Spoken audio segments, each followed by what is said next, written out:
Hello, welcome back to our channel. In today's video, I'm going to show you how to add a new slide in Microsoft PowerPoint.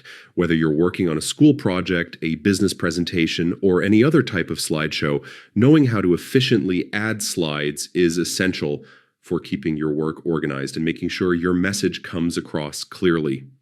First, open Microsoft PowerPoint on your computer. If you already have a presentation you're working on, open that file. If not, you can create a new presentation from scratch by clicking on New. Once your presentation is open, we can move on to adding a new slide. Next, look at the top of your screen and click on the Insert tab. This tab gives you access to many of PowerPoint's tools, including the option to add images, charts, and of course, new slides. Within the Insert tab, find the Slides section and click on New Slide. Clicking this button will immediately add a new slide to your presentation. But PowerPoint also gives you the option to choose the layout of your slide. When you click the small drop-down arrow next to New Slide, you'll see multiple templates such as Title Slide, Title and Content, Section Header, To Content, and more.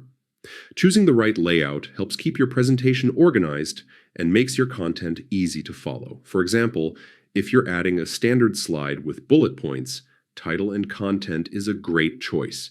If you're starting a new section, Section Header might be better. Simply click on the layout you want and it will be added to your presentation immediately. And that's it.